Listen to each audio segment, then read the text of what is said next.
Hello guys, I'm Ava and this name is fake. Sorry, but some details of my story involve sensitive information, so I don't want to use real names. It's been a while since these incidents have happened. It's almost been a year. I have since moved on and am trying to rebuild my life.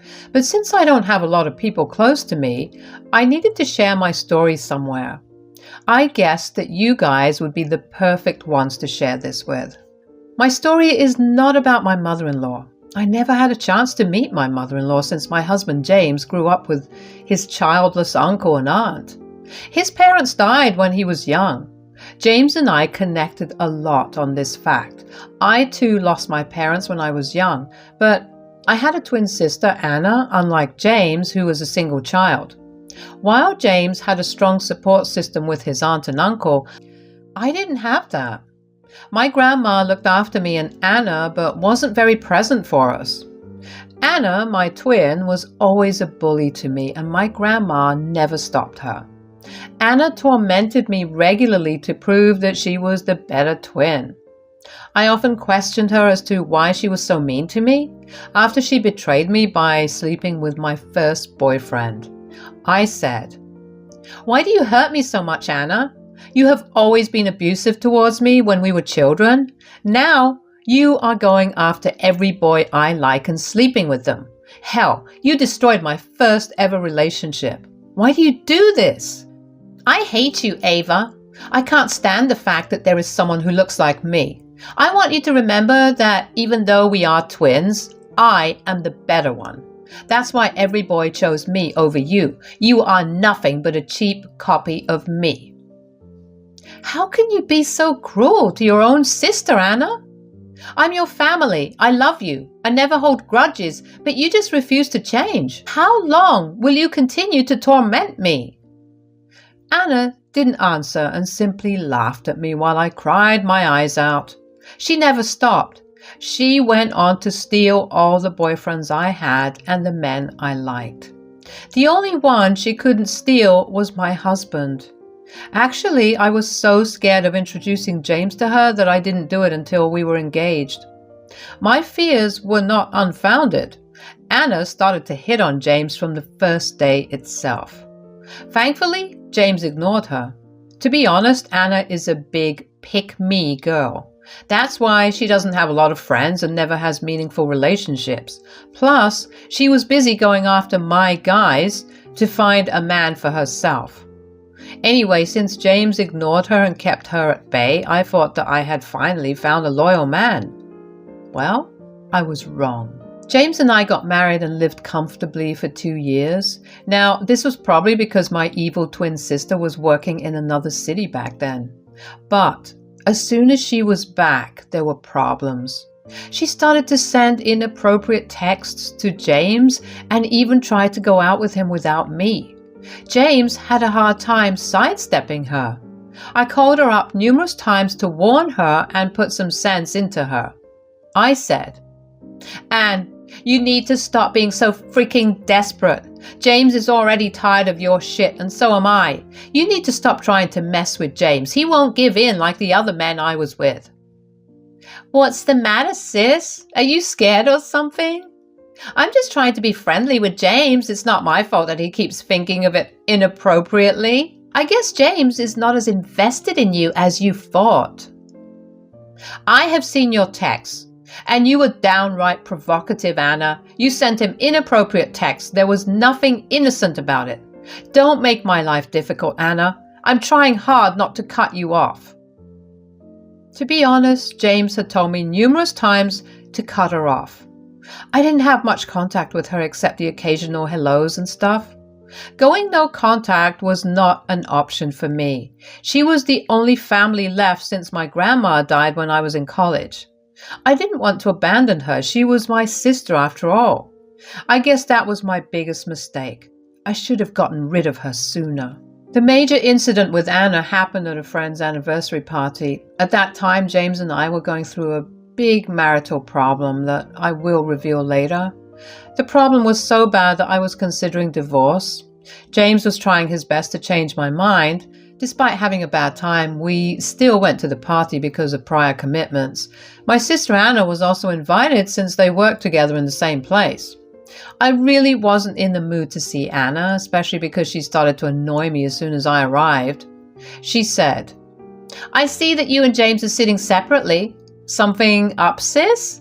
Is your skill to keep your man finally running out?" "My marriage is none of your business, Anna. I suggest you keep your thoughts to yourself. I would also suggest staying away from me since I am not in the mood to listen to you." "Ah, I get it. You must be jealous because James and I were talking quite a bit a few minutes ago. What can I do, Ava? I'm charming that way. Even James is slowly losing his control." I didn't have the mood to even correct her stupid assumptions. I moved away from her and went to a different part of the house. The friend had a huge place with a big lawn, so I had plenty of space to avoid Anna. Plus, a lot of people were invited, so it was easy to avoid my sister. After an hour, I really wanted to go home. I saw that James was busy talking to his friend, so I informed the host and went home alone. He promised to drive James home since James was drinking and he wasn't. Here is when things became strange. Our friend brought James home well past midnight. He was passed out, so the friend brought him inside and laid him on the couch. I was surprised because James never drank to the point of passing out. Anyway, I let him sleep while I went upstairs. The next morning, Anna gave me a surprise visit. I was shocked and confused as to why she was there. She came into the living room while I said, "What are you doing so bright and early, Anna? Don't you have to go to work?" "I do have to go to work, Ava, but I needed to check up on James first." "He is fine, as you can see. He was just a little drunk. I don't understand why you needed to show up in person when you could have just called me." While I was busy racking my head for a motive, Anna was smirking at me. Hearing us talk, James finally woke up and came to see what was going on. As soon as Anna saw him, she walked up to him and hugged him. James was surprised and didn't even hug back. Immediately, I was suspicious about what was going on. Anna never hugged James like that and looked pretty inappropriate. James didn't push her because I guess he was just surprised. It was then that Anna decided to open her mouth. She said, "Hey James, how are you? I'm sure you had an amazing experience last night. I am truly happy with the outcome of what happened yesterday." "What are you talking about, Anna? I don't understand. You were not with us last night. I didn't even understand what you were saying." When James said this, Anna decided to have the most ridiculous expression on her face. It was a mixture of fake shock and sadness. She somehow managed to look like the poor little girl that she portrayed herself to be. She said in a heavy voice, "You don't remember last night? It was an amazing experience, but I'm sad that we would have to reveal this to Ava. I am sure she would be devastated and would lash out at us." "What are you even talking about? What is so bad that it will leave me devastated?" "It's just that James slept with me, Ava. He told me that you love me and whatnot. After you left the party early, we decided to hang out and then ended up sleeping together. We really didn't mean for it to happen, Ava, but I guess even James chose me over you in the end." This might sound super cruel, but I felt like laughing in her face. Anna was right in her assumption. Anyone else would be utterly devastated in these circumstances. Having your own twin sister sleep with your husband does mess you up mentally. However, I felt none of those emotions. No, it wasn't shock or denial. It was entirely something else. I didn't feel anything but amused at the situation. Meanwhile, my husband James almost fainted on the living room floor from surprise. His eyes bulged out and he looked like he was ready to shout at Anna. But before he could say anything, I decided to add a little more drama. Trust me, I had my reasons for it. I gave Anna a sad look and said, "What, you slept with my husband, Anna? How could you do this to me? You stole all my boyfriends in school and now decided to run after my husband. What kind of an evil twin does that? Oh, come on, Ava. It's not my fault that men prefer me over you. I always knew that I was the better twin. After all, I am more beautiful than you. Even if we look almost alike, I am still the better one. Your own husband proved it yesterday. What the hell are you talking about, Anna? I didn't freaking sleep with you. I slept with my wife here. It wasn't you last night. I wouldn't touch you with a 10-foot pole. When did this even happen? What are you saying, James? We hooked up at the party right before I took you home. Ava was already home by then, so no, it wasn't her you slept with. Why are you acting so innocent, James? Do you feel bad for Ava? She needs to know the truth. I even have pictures as proof. James and I were absolutely gobsmacked by what Anna said. This woman had seriously taken intimate pictures of her and my husband and showed them to us proudly on her phone. Again, I was disgusted but also mildly amused by the situation. James, on the other hand, wasn't amused at all. He realized something that came to my mind a lot later. He said, "Wait a damn minute, Anna. Did you sleep with me while I was drunk like a fish? Are you kidding me? This is assault." Now, you don't have to twist things just because you want to protect Ava from the truth. You slept with me and enjoyed it, James. Ava, you have seen the pictures. Don't you agree that I'm right? James, you need to tell Ava the truth instead of lying. Ava, this is not true. Believe me, Ava, I did not do this. I didn't know that it was her. Hell, I don't even remember much of what happened after the party. There was no way I recognized her and gave my consent. James was begging and pleading with me to listen to him while Anna stood in the corner smirking. I pretended to be in distress to not raise any suspicions in Anna's mind. My marriage with James was already over regardless of this situation with my sister, but my sister's karma wasn't here yet, and I didn't want to do anything to jinx that. Not that it would have mattered anyway. What was done, and Anna would be facing the consequences of her actions soon. Anna was oblivious to that. She said, "I'm so sorry, Ava. I can see that James wants to be in denial and continue this marriage with you. I wish you all the best. I don't want to come between your marriage, so I will forfeit my place. I will let you have James." Shut up, Anna. I never wanted to sleep with you. You know very well what you have done, Anna. You assaulted me. You don't get to spin stories like that to destroy my marriage. There's no use scolding her, James. Our marriage is over anyway. You can leave with Anna. I don't want you in this house anymore. I can't even look at you two right now. You know what, Anna? You won. You successfully stole my husband as well. Congratulations. Anna actually looked gleeful seeing me in distress. She also didn't care that she assaulted a person to one-up me and steal my husband. Anna saw me in distress, made her point that she was the best, and simply left for her place. Meanwhile, James was begging me to forgive him for entirely different reasons that only me and James knew. Anna wasn't aware that I would have divorced James anyway. I told James, "Look, James, you already knew that I was going to divorce you. We talked about this. I know you have cheated on me." "I swear I didn't knowingly sleep with your sister, Anna. I was too drunk and thought that maybe you were willing to give us a chance. Anna tricked me into this, Ava. Please believe me." "I do believe you, James. All I did in front of Anna was a show. I didn't want her to know that I didn't care anymore. Let her have some fun tormenting me before she realizes how badly she messed up." James didn't say anything and thought for a while.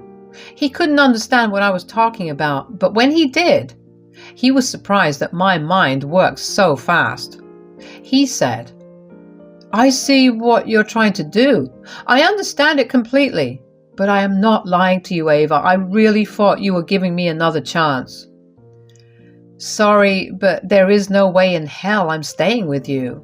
It doesn't matter whether you purposely slept with Anna or not. It's not about that." I am leaving you for what happened in the past.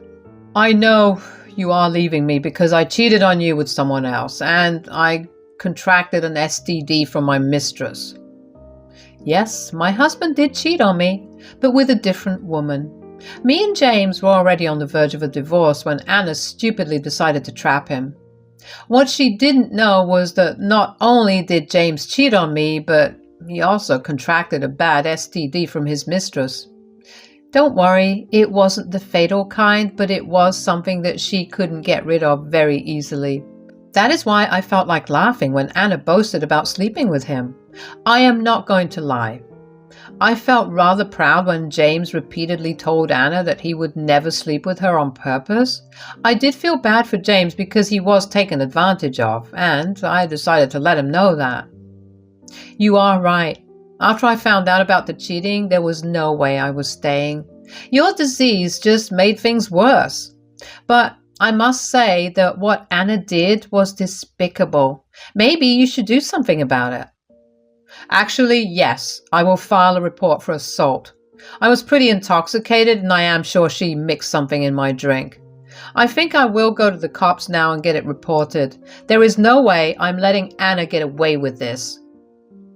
That would be a wise decision. I suggest you get her reported right away. Don't give her time to twist the facts. So I did actively encourage James to go to the cops. Anna was going to pay in more ways than one. She had no idea what fresh hell was waiting for her in the future.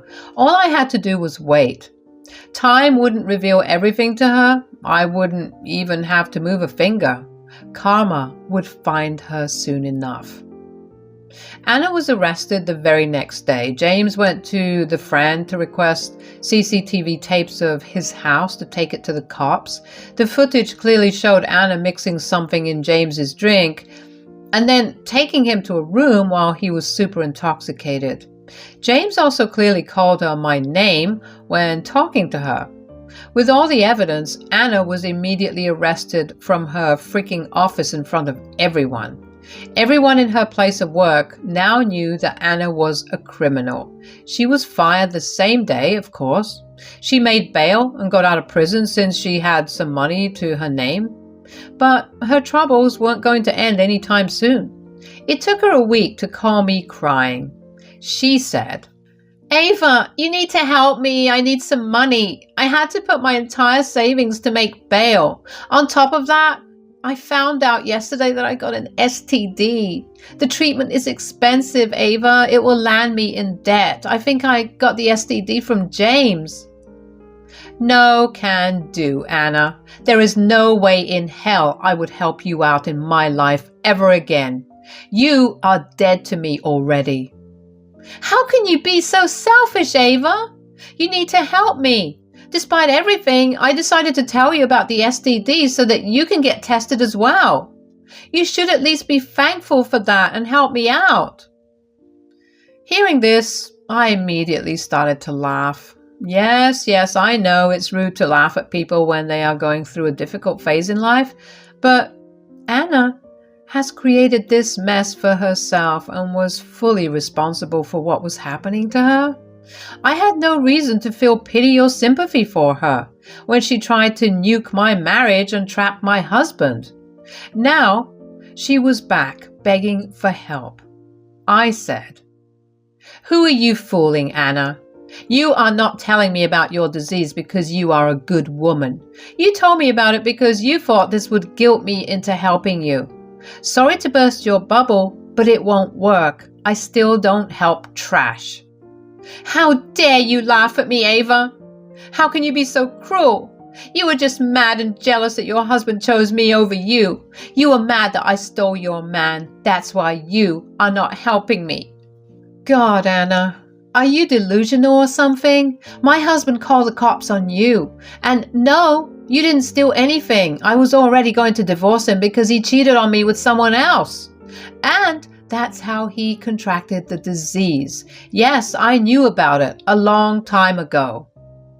My words stunned Anna into silence. She finally realized how badly she had messed up.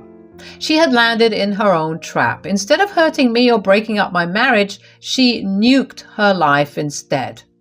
I heard silence on the phone before Anna burst into tears again. She said, "I'm sorry for doing this, Ava. I had no idea that everything would backfire on me so badly.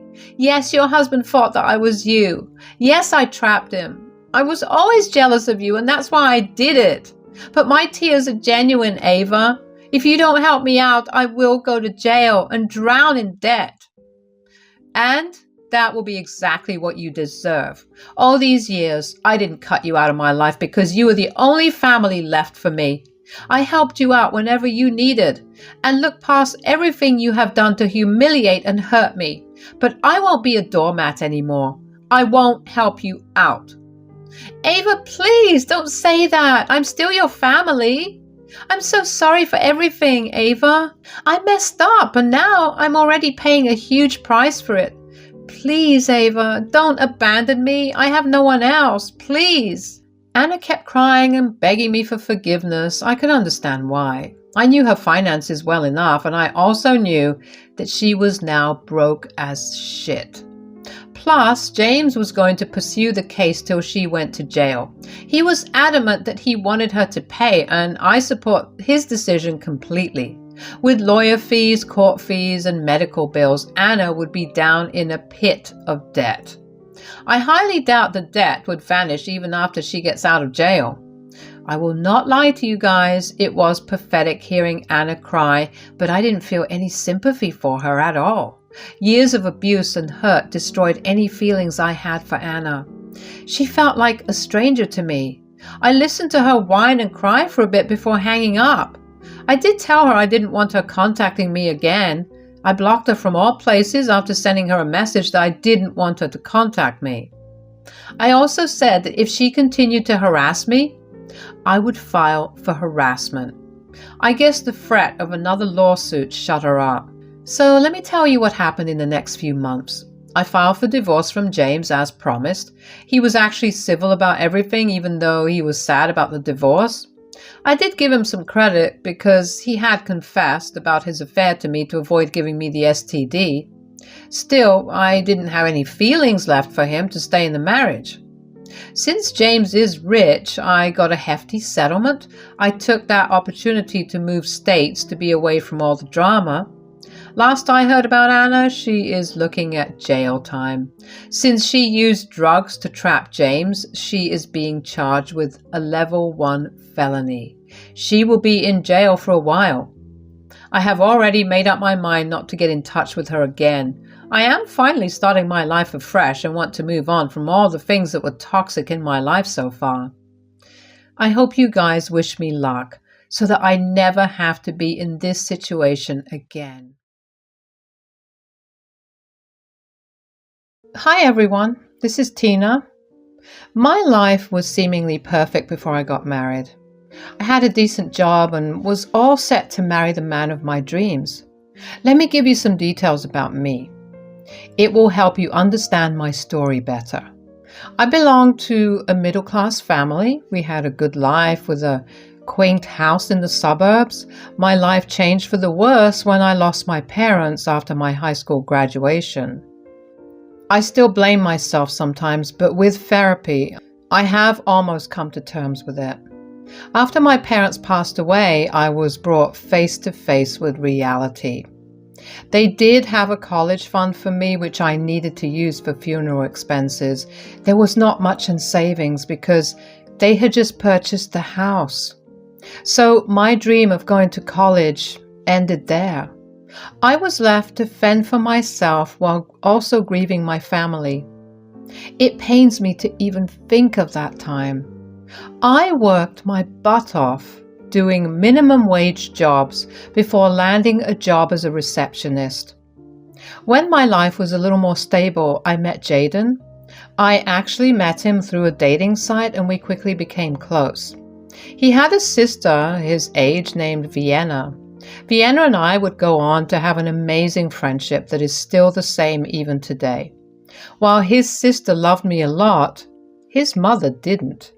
His mom was one of those controlling and overly entitled parents. She often made fun of me and mocked me for not going to college. She said, I have no idea why Jaden likes you so much. Everyone in your family has been to college. We like having highly educated people in the family. Even Vienna is doing her major in business studies. It's a shame Jaden chose a dumb girl over so many people. I wanted to go to college, Esther, but after my parents' death, I had no money. There was no way I could have survived. Those are just excuses.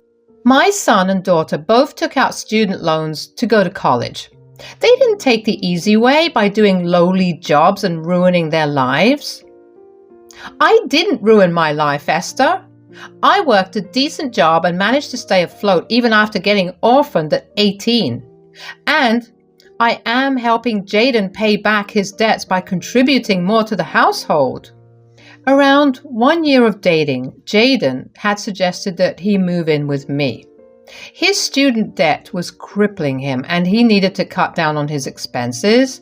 He did have a good job, but the loans were way too much to handle. So I allowed him to move into my house since we were going strong. I didn't let him pay rent and instead ended up footing the grocery bills.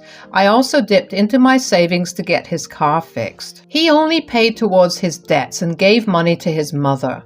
So when Esther made fun of me, it really hurt. She tried to make me out to be a dumb girl who didn't deserve Jaden. She was right in a way. I didn't deserve Jaden. I deserved someone better. I just didn't know that then. Despite Esther's problems with me, Jaden married me. He loved his mother and never took a stand against her. Still, I married him. I was a stupid fool who thought that he would change and at least stand up for his wife. Well, he never did. Esther continued to insult me and take the money from her son while I footed all the bills in the house. She even moved in with a new boyfriend and made Jaden pay for his expenses too. It was a horrible situation for us. I stayed in that marriage for 2 years. I was determined to make it work. I was afraid to be alone. We fought a lot about his mother. I hated the fact that he never defended me. Jaden always ignored me and blamed me for creating problems.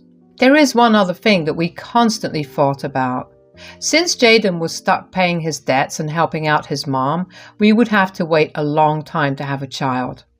It devastated me, but I made my peace with it until one day Esther called everyone into her house and said, "So you must be wondering why I called all of you here.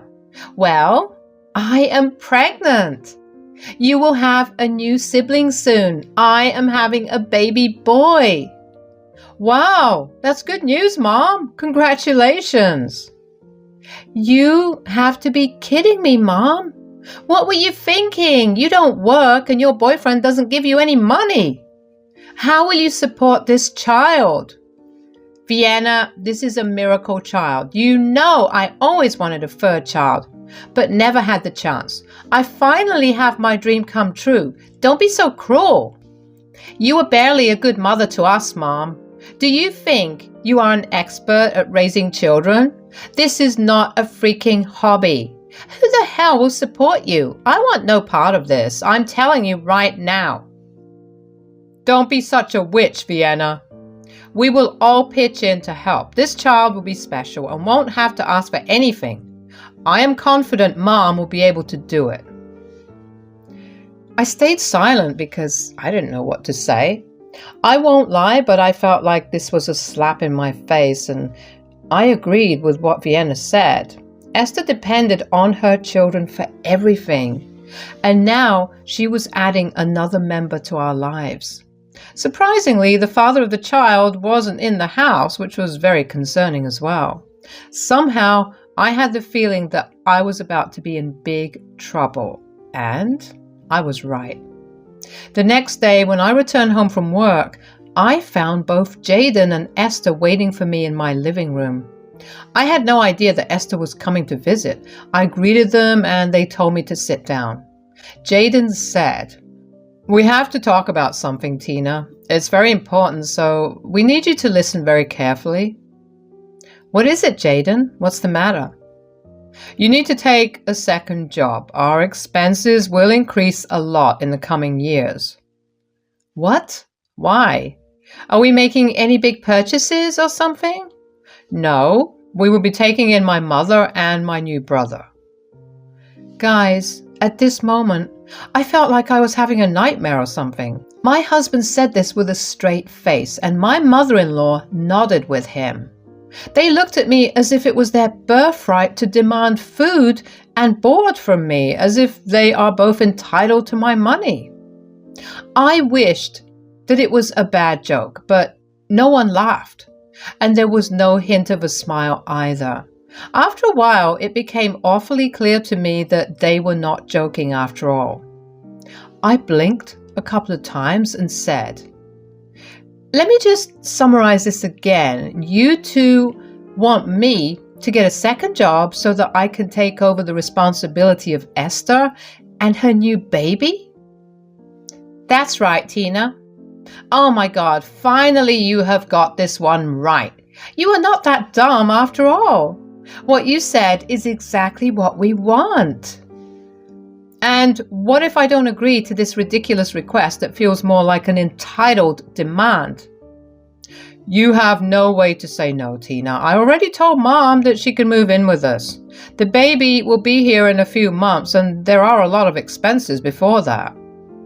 "Yes, there will be lots of expenses. We need to set up a nice nursery and a playroom for my son. I was thinking about converting Tina's study into a nursery, and I can move into the guest room, but you will have to buy a better mattress. It's super uncomfortable. Oh, and I need a monthly allowance for shopping. I need new maternity clothes and a child's clothes too." God, there is so much to do. I heard Esther rant about what she planned to do with my house and with my money. I was stunned to see that my dear husband agreed to all of her demands and decisions. Why won't he? It wasn't the money Esther was going to spend. It would be my money from 2 freaking jobs. My opinions here didn't matter. They didn't even ask for it. There were no requests, just demands. They continued to say, "As you can see, Tina, the baby does have a lot of expenses. You won't understand since you don't have children. So you absolutely need to take up a second job for Mom and her baby." "Yes, I'm sure you'll find some minimum wage jobs around. It doesn't have to be 2 jobs. You can also do 3, whatever pleases you." I don't think this is a good idea, guys. I'm already working a lot to support the 2 of us. Taking up 2 jobs for a baby who isn't even mine is just way too much to expect from me. When I said this, there was a stunned silence on their end. Jaden and Esther both looked at me with angry expressions on their faces. Their faces made it seem like I told her to get rid of the baby or something. I had simply said that I didn't want to shoulder Esther and the baby's expenses for who knows how long. But Jaden and Esther both jumped on me with their rage. They said, "I already told you, Tina. There is no way for you to say no. This is the only way that we can afford to raise this child." "Do you see that, Jaden? Tina wants me to get rid of my child." "Oh my God, how can you be so cruel, Tina? Just because you don't have children, that doesn't mean no one else would." "What the hell, Esther? I never said that. I don't have a baby because I want to be financially stable to take care of it. If you want to keep your child and raise him, then why don't you get your own job?" "Are you telling my poor old mom to get a job? Didn't you hear what the doctors said? This is a high-risk pregnancy. We can't let her work or do anything around the house. Mom is having a miracle child. We need to step in and help her." "But no one else is pitching in for the baby. I will be the one to work 2 jobs and provide for everyone. And I will be the one doing house chores for 4 freaking people. Who knows, I will be told to babysit too." "It's not babysitting when you're doing it for the family. You are bound to look after the baby. He will be your new brother-in-law. Vienna will also come and help at times." "I highly doubt that, Esther. She already told us that she wants no part of this problem. The most she can do is pay a small amount for hospital bills. I can't blame her. She has just started working and had student loans. I have student loans too, Tina. That's why you have to get 2 jobs to help. Since you didn't go to college, it won't hurt you to join minimum wage jobs. I don't want to ruin my reputation by doing that. I don't know which was worse, the entitlement or the insults against me. They wanted me to work like an ass because I don't have a fancy college degree. Apparently, I have no self-respect, while it will kill Jaden to take up small jobs even after having a college degree. I wanted to laugh and cry at the same time. Meanwhile, Esther and Jaden continued to rant about how this miracle child needed so much care and expensive stuff.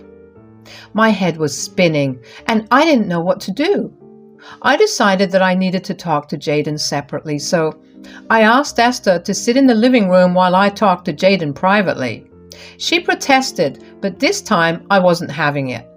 As we went into the kitchen, Jaden said, "There was no reason to talk to me separately, Tina. I already told you what I wanted to tell you." "Yes, back there all you did was talk and tell me your demands. But what about my opinions, Jaden?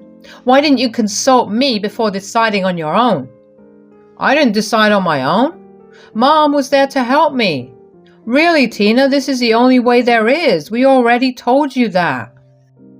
"This is not the only way, Jaden. Esther can get a job, and so can you. Or you can make the baby daddy become responsible for the baby. Where the hell is he anyway?" "He will not be in the picture anymore. He left town yesterday. Mom can't be living alone in the house, so she is staying with us from tomorrow." "What the hell, Jaden? Why are you not suing the guy for child support and stuff? Just get a lawyer." "Mom doesn't want too much stress by bringing in the courts. If the father doesn't want to take responsibility, we will.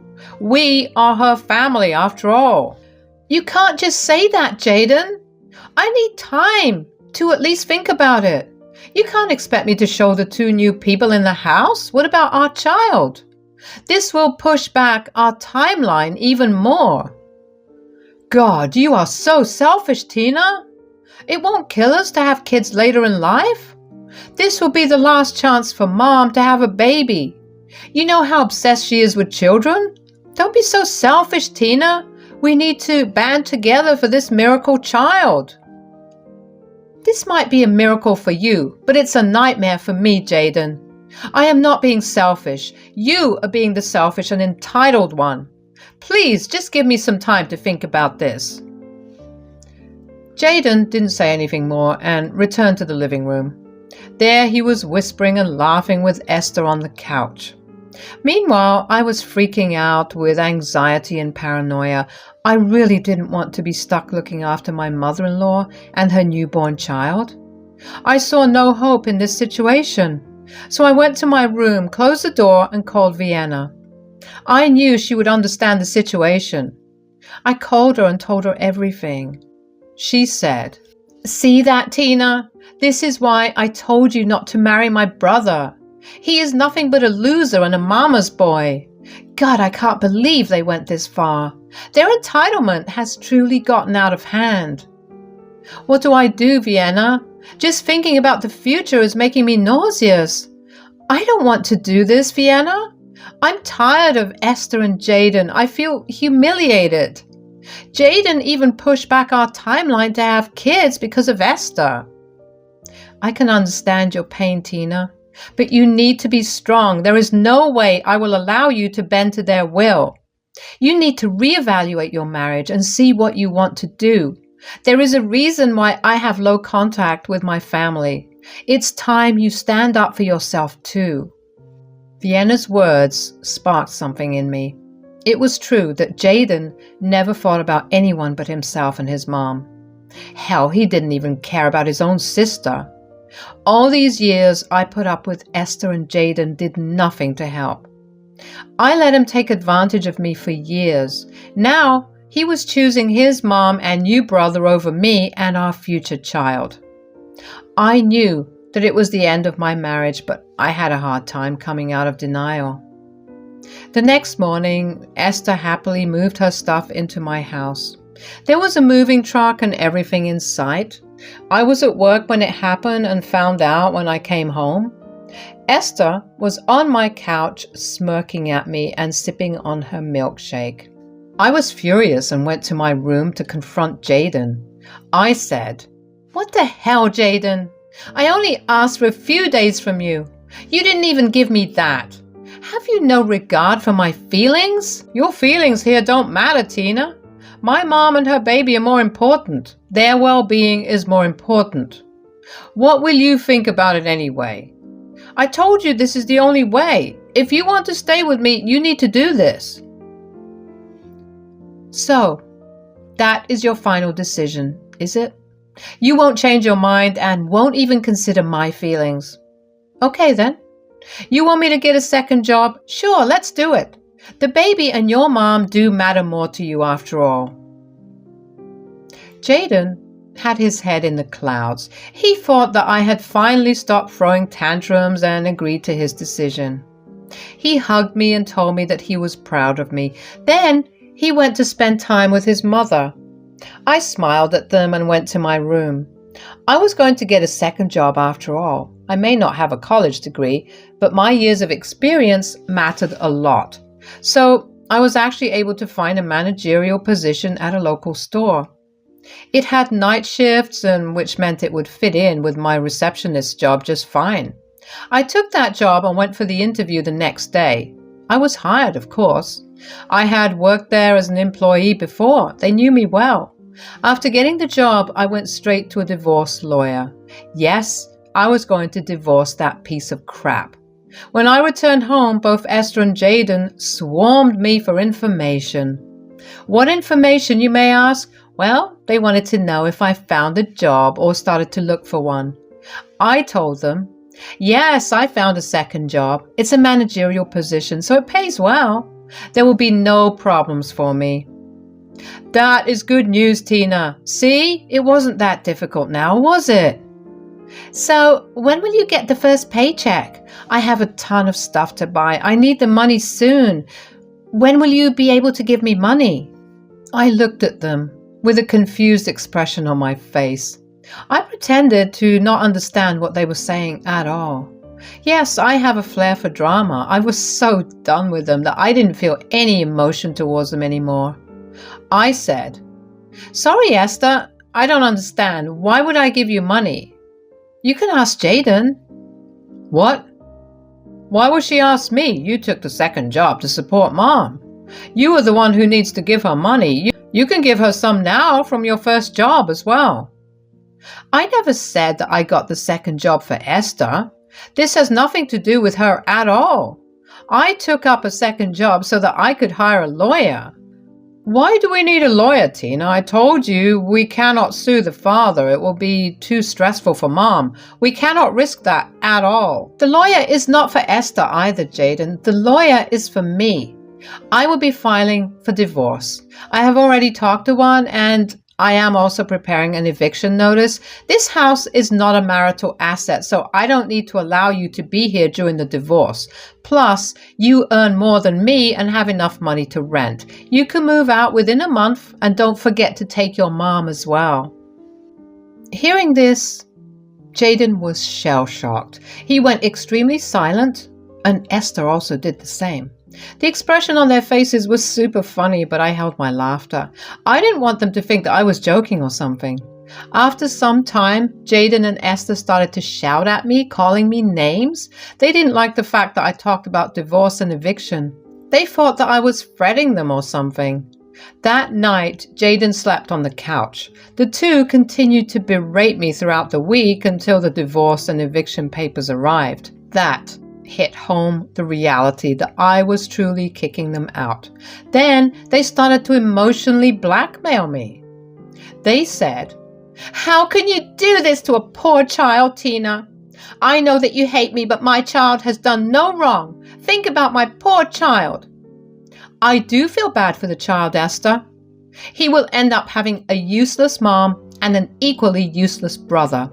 But That is none of my concern. I will be out of his life long before he is even born. How can you say that, Tina? Have you no heart? Where will we go? How will we take care of the baby? Your mom is a third-time mother, Jaden. I'm sure she knows how to raise a child. Only her daughter turned out right, though, but she doesn't even want to talk to her anymore. Jaden and Esther continued to hound me with their emotional blackmail. The good thing was that with 2 jobs, I was rarely home, and Vienna moved in with me to make sure they don't do anything stupid. Yes, she signed a lease and would be paying me rent too. She would now be my roommate till she gets married to her fiancé. I was glad to have her support in the house. Our divorce went to court because Jaden refused to sign the papers. I was able to provide documents to show financial abuse to some extent. That led to the judge allowing us a 6-month separation period. Jaden protested a little bit but didn't know what to do. When it was time for the eviction, both Esther and Jaden created drama. They alternated between berating me to begging me. I ignored them and forced them to move out. Lawyer fees were getting heavy on Jaden, and he tried to avoid drama. Not to mention that he now had to take responsibility for 3 people. Jaden realized the severity of the situation soon. Esther and Jaden did move in together into a small apartment. Soon, it became apparent to Jaden that he had messed up. He begged to come back to my house without Esther, but I shut him out. I stuck to my guns for 6 months, after which the judge granted me the divorce. I got alimony and half his savings. It was a full win for me. Jaden looked defeated when he left the court. By that time, Esther had already given birth to a healthy baby boy, and the entire financial burden was on Jaden alone. Vienna was not talking to them and refused to give any money. She did meet the child, though. She will be a caring aunt. She simply didn't want to reward Esther's bad behavior. She is still living with me, so I am not alone. I actually left my receptionist job because I am back in college. Yes, I finally decided to pursue my dreams now that I had the money. My new managerial position with the night shift was enough to sustain me while I went to classes in the morning. With the rent from Vienna and alimony from Jaden, I'm confident that I will be able to breeze through college without a problem. Keep me in your prayers.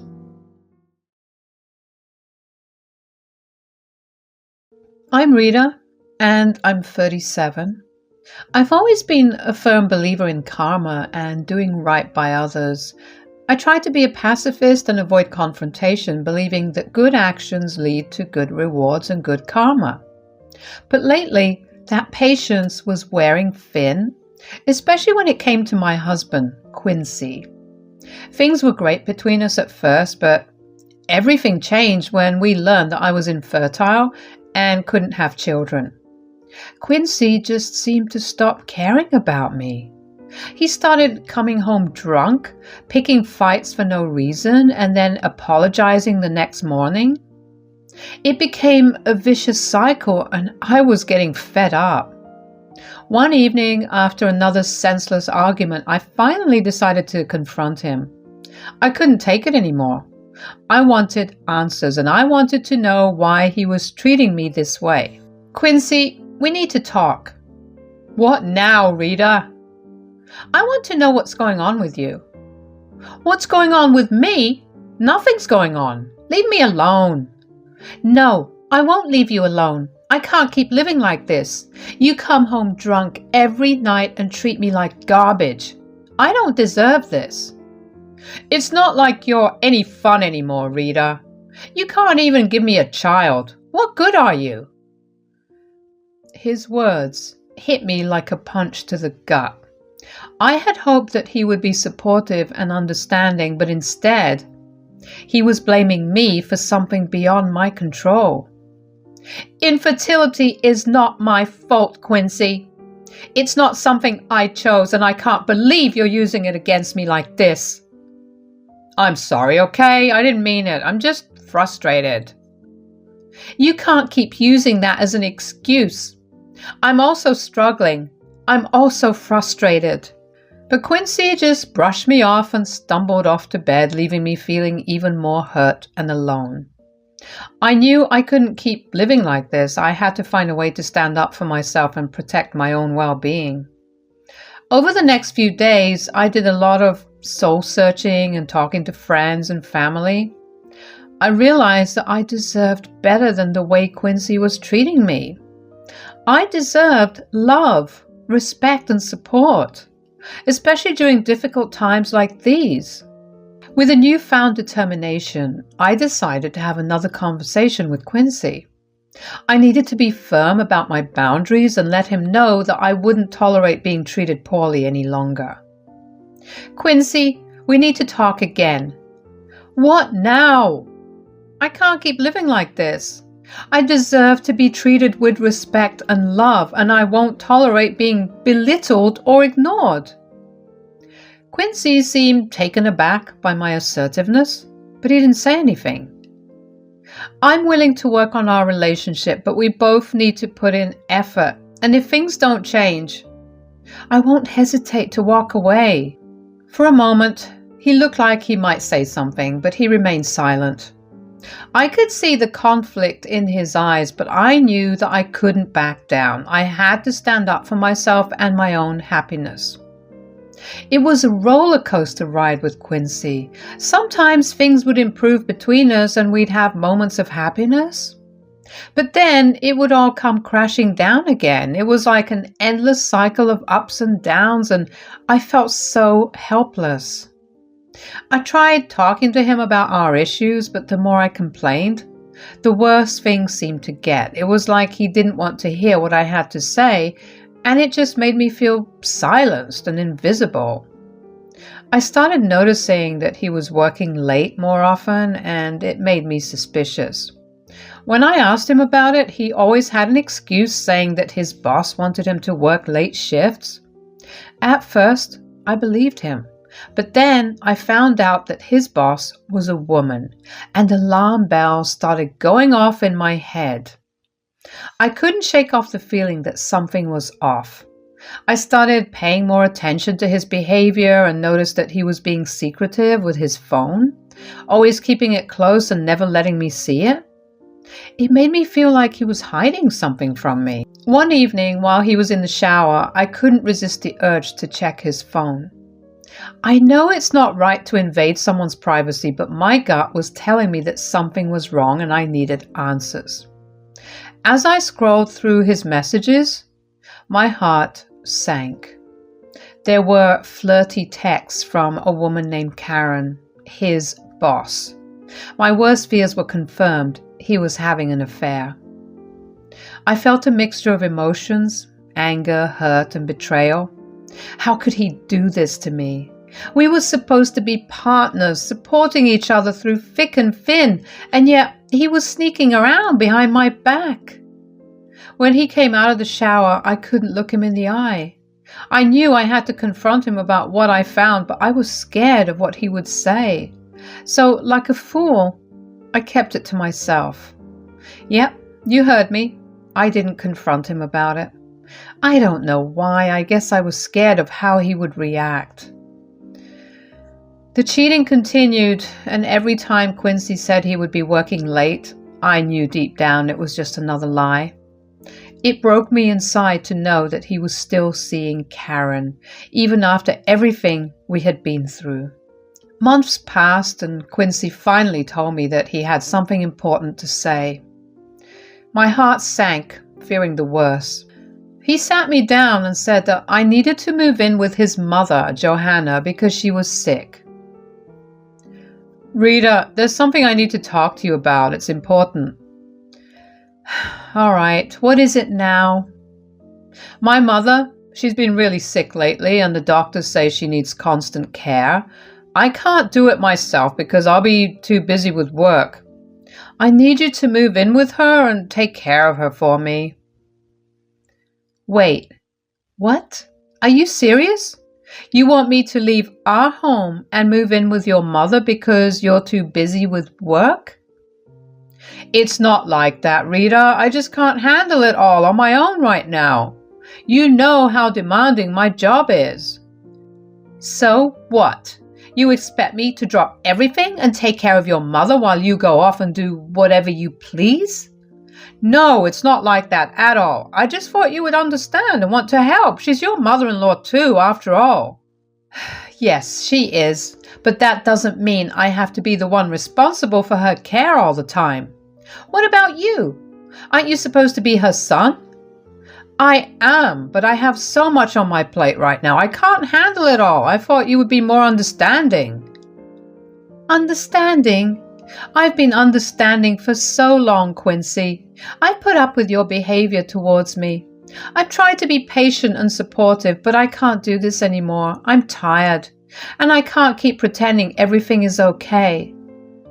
I know I haven't treated you well, Rita, and I'm sorry for everything. I want to make things right, and that's why I need you to help my mother. I promise I'll do better. I couldn't believe he could look at me with such pleading eyes while cheating on me. Men are sick. Promises, promises, Quincy. I've heard them all before. I can't keep putting myself on the back burner for you and your excuses. Please, Rita, I'm begging you. I can't handle this on my own. I need you. No, Quincy. I need to take care of myself for once. I deserve better than this, and I can't keep sacrificing my own happiness for you and your problems. Rita, please don't leave me. I love you. I need you. Please help me out here.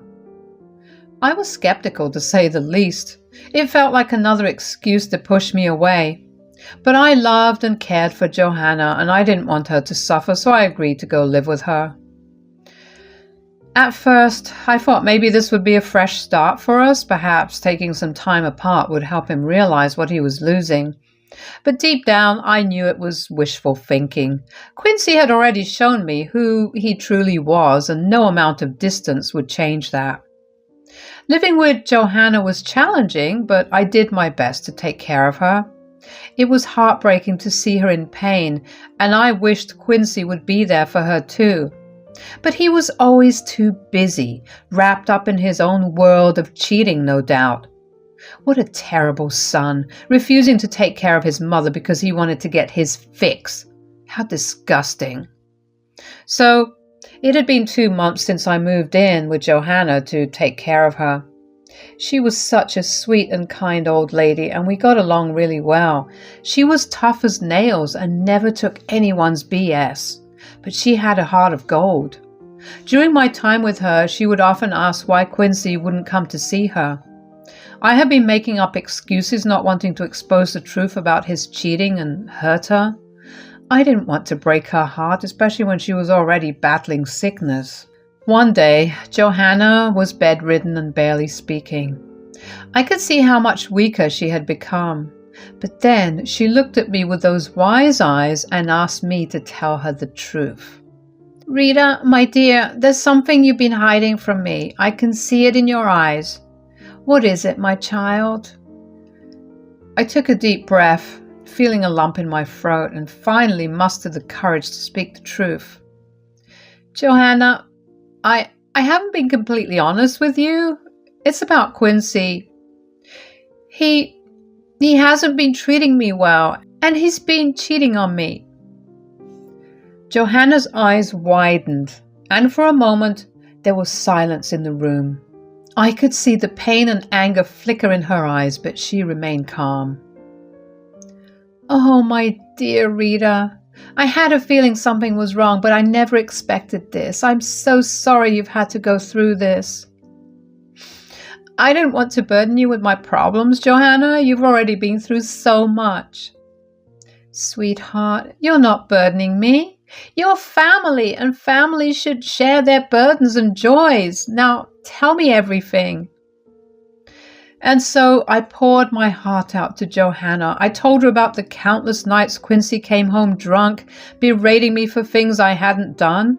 I told her how he had stopped caring for me after we found out I couldn't have children, how he had started spending more time away from home and cheating on me with his boss, Karen. Johanna listened attentively, her expression a mix of sadness and understanding. As I told her about the suspicion of him seeing his female boss, her eyes narrowed and she sighed deeply. Rita, you deserve better than this. No woman should have to endure such treatment. I raised Quincy to be a good man, but it seems he has lost his way. I know, Ma. It's been a never-ending roller coaster of emotions. I feel so helpless, and the more I complain, the worse things get. You're not helpless, my dear. You're strong, and you deserve happiness. No one has the right to treat you this way. But I don't know what to do, Johanna. I don't want to break your heart by confronting him about his cheating. You don't have to worry about me, Rita. You've taken such good care of me. Now, let's focus on you taking care of yourself. You're going to be okay, and I'll make sure of that. And so Johanna reassured me that she had a plan to help me. Her words gave me hope and strength, and I knew I could count on her to support me through this difficult time. I felt blessed to have her in my life, and little did I know that her plan would change everything. She explained that she had saved up some money and she wanted to give her inheritance money to me. She said, Rita, you deserve better than that cheating jerk. You've been taking care of me so well, and it's time I do something for you. Take this money and go start a new life away from him. And when I die, take my inheritance money as well. Don't speak like that, Johanna. You're not going anywhere anytime soon. Who are we kidding, my dear? I'm so old and frail. I think I feel it coming. But don't you worry about me. I need you to keep on living. Please promise me that you'll take all the money I give you. I was overwhelmed with emotion. I never expected this kind of support and love from my mother-in-law. She was truly an amazing woman.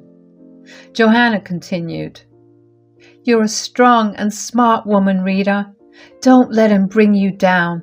Leave him and find happiness for yourself. You deserve to be loved and cherished.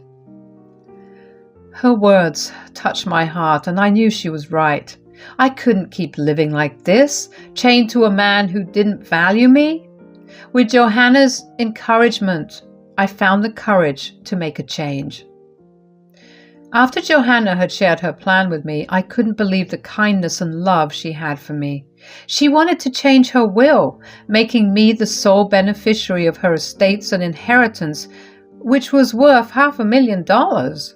It was a huge sum of money, and I was overwhelmed by her generosity. Quincy had no idea about any of this.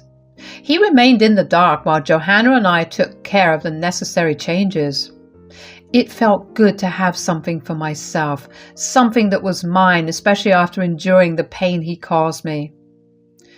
Unfortunately, but also fortunately, not long after, Johanna peacefully passed away in her sleep. It was a heartbreaking moment, and I couldn't help but feel the deepest sense of loss. I had grown close to her during the time I lived with her, and her absence left a void in my heart. What hurt even more was that Quincy wasn't around for her final moments, despite me informing him days in advance to come and see his dying mother. He chose to be absent, and it made me realize just how awful he truly was. I knew then that I had to leave him once and for all. The funeral arrangements were finalized, and Quincy approached me to discuss the issue of inheritance. He had no idea what was coming, and I could see the greed in his eyes. But I was done playing nice. I decided it was time to reveal everything to him. I told him that I knew about his affair, and I even shared that I had informed Johanna about it. His face turned red with embarrassment and anger. He couldn't believe that his secret had been exposed. "What the hell are you talking about?" "Oh, save it, Quincy. I know that you've been cheating on me with someone from work." "Karen?" Quincy's face turned pale, and he stammered, trying to deny it. What are you talking about? You must be mistaken." "No, I'm not. I found out the truth, and I couldn't bear to live a lie anymore. But that's not all. I also want you to know that I told Johanna about your affair." "You what? Why would you tell her that?" Because she deserved to know. How could you betray me like that? Betray you? You've been betraying me for months with your lies and infidelity? I couldn't keep it to myself any longer, especially when Johanna and I were making changes to her will. Changes to her will? What does that have to do with anything? I told him that all of his inheritance money now belonged to me. His eyes widened in shock and he stuttered, demanding to know how that could be possible. Johanna changed her will, Quincy. She made me the sole beneficiary of her estates and inheritance. She knew about your affair and she wanted to make sure I was taken care of, even after she was gone. She was someone that you took for granted, and honestly, I feel sorry for you. Quincy's eyes widened in shock and he seemed at a loss for words. So you see, Quincy, there's nothing left for you. All of the inheritance is mine, and I've made up my mind I want a divorce. You can't do this, Rita. It's my mother's money, and you had no right to interfere. I didn't interfere, Quincy. Johanna made her own decisions. If you want, I'll CC you the documents. She hated you in her last moments, you know. Stop it. Too bad you were too busy on top of someone else to focus on your dying mother and your devoted wife. I said, shut up. She saw through your lies just like I did. She wanted to protect me from someone like you. This is unfair. I deserve a share of that money too. No, you don't. You're a cockroach and you deserve nothing. I'm so glad that she doesn't have to deal with your BS any longer, and neither do I. So, this is it? You're really leaving me? Yes, Quincy. I can't stay in a marriage where there's no trust or love. Johanna's inheritance gives me the chance to start anew, and I won't waste it on someone who doesn't truly care for me. After the confrontation, Quincy tried to fight for the inheritance money, but it was all in vain. The will was clear and there was no changing Johanna's decision. He swore that he'd find a way to get his hands on that money, but I wasn't going to let him ruin my newfound freedom. Once the divorce was finalized, I made a bold decision. I decided to move to a different state, far away from Quincy and his toxicity. I even changed my name to start a new chapter in my life. I was done with him and his craziness. It was time for me to focus on myself and my happiness. Living in a new place with a fresh start felt exhilarating. I felt like a weight had been lifted off my shoulders. No more walking on eggshells or dealing with his emotional roller coaster. I was finally free from his antics. I made new friends, pursued my passions, and embraced every opportunity that came my way. I was grateful for the inheritance money, not just for the financial security it provided, but for the chance it gave me to build a life that I truly loved. I'll always be thankful to Johanna for believing in me and protecting me when I couldn't protect myself. Her love and support gave me the strength to break free from a toxic relationship and find my own happiness. As time went by, I learned to love myself and appreciate the person I was becoming. I surrounded myself with people who cherished and valued me. My life was filled with joy, laughter, and genuine love. I couldn't help but smile every time I thought about how far I had come. I was no longer the woman who believed in karma and stayed quiet in the face of adversity. I was now a woman who fought for her own happiness and refused to settle for anything less. Life was far from perfect, but it was my life, and I was in control of it. I cherished every moment of my newfound freedom and vowed to never let anyone else dictate my happiness. And so my story goes on, a tale of resilience, growth, and self-discovery. I'm eternally grateful for the chance to live my best life, and I'll always carry a piece of Johanna's love and wisdom in my heart. The end of one chapter marked the beginning of another, and I was determined to make it a story worth telling. I was finally free, and I was ready to embrace the future with open arms. I'm Daphne, and I'm a 32-year-old woman. All right, let me tell you about my life and how I managed to stay true to myself despite the constant criticisms from my ex-husband, Theory, and my mother-in-law, Susan. So I'm a woman who's proud of her career in pottery projects. It's not the typical 9-to-5 job, but it's my passion and I absolutely love what I do. Sure, I might not be rolling in money like some of my friends, but I've achieved success in my niche area and that's what matters to me. Theory and Susan, on the other hand, have never really understood my work. They thought it was childish and not a real job, whatever that means. It was disheartening to hear them make snide comments about my passion, but I refused to let it get to me. You see, pottery projects were more than just a job to me. It was a form of art, a way to express myself, and I took pride in creating unique pieces. But Theory and Susan didn't seem to see it that way. They thought I should be doing something more professional and respectable. It didn't help that Susan, due to her physical disability, had to live with us. I tried my best to be understanding and accommodating, but it was hard when she kept judging my choices and making me feel inadequate. Theory, my husband, wasn't much better. He would often bring up the fact that my friends were all high-earning professionals while I was just playing around with clay. It hurt to hear him belittle my passion like that. You know, I was talking to some of my friends the other day and they were talking about their wives and their careers. Oh, yeah? What were they saying? Well, you know, most of their wives have these high-paying jobs and successful careers. It's got me thinking about us. What do you mean? I mean, compared to them, your career is a bit, well, odd. You know, working with pottery and all that, it's not exactly the typical high-paying job. Are you saying that my job is less valuable just because it doesn't make as much money?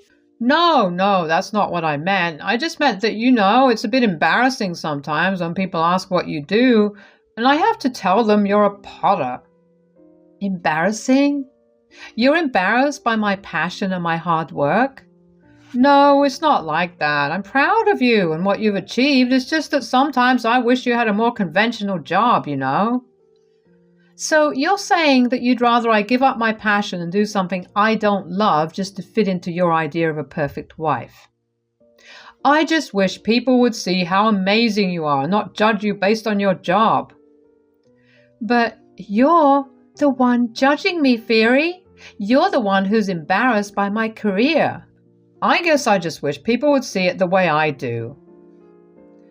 It was a lame excuse for an apology or trying to be supportive, as he was claiming, but stupidly at the time, I let it slide. I regret doing that because later on, I learned how he felt about it. One evening, I had just finished working on a particularly intricate pottery piece when I overheard Theory and Susan talking in the living room. Their voices were hushed, but I could still make out what they were saying. Theory chuckled and said, "Can you believe she spends all day playing with clay? I mean, come on, that's not a real job." Susan joined in and said, "I know, right? It's like she's stuck in some child's playtime while the rest of us are out there making a real living." Their words stung and I felt my heart sink. I knew they didn't understand my passion, but to hear them belittle my job behind my back hurt more than I expected. I took a deep breath and decided to confront them. Walking into the living room, I put on a brave face and said, "Hey, I couldn't help but overhear your conversation. I just want to remind you that pottery projects are my career, and it means a lot to me. It might not be the traditional 9-to-5, but it's what I love doing." Theory looked taken aback, and Susan tried to backpedal. "Oh, sweetie, we didn't mean to offend you. It's just that we worry about your future and financial security." I shook my head, trying to stay composed. "I appreciate your concern, but I'm doing well in my field. My work is gaining recognition and I'm proud of my accomplishments. I wish you could see that." Theory seemed uncomfortable when he said, "Look, Daphne, we just want what's best for you. We're not trying to put you down, but we worry about the stability of your job." I sighed, feeling a mix of frustration and hurt. "I understand that, But it's my passion and I'm willing to take the risks. I've worked hard to get where I am and I won't let your doubts hold me back. We're just looking out for you, dear. It's not that we don't support you, but we want to see you thrive in a more traditional career. I appreciated their concern, but it was clear that they didn't truly understand my passion. Instead of arguing further, I decided to let my success speak for itself. In the following months, as my pottery projects gained more recognition and I received invitations to showcase my work in art exhibitions, I noticed a change in Fieri and Susan's attitudes. They began to acknowledge my talent, though their support still felt hesitant. I knew I couldn't change their views entirely, but I hoped that with time, they would come to understand and respect my career choice. But you know what? I didn't let their negativity deter me. I loved my job, and that was all that mattered. I knew I was good at what I did, and I had the respect of my colleagues and clients. That's all the validation I needed. Whenever they made snarky comments, I would just smile and shrug it off. I knew they didn't understand my passion, and that was fine. I didn't need their approval to be happy. And you know what's even more amazing?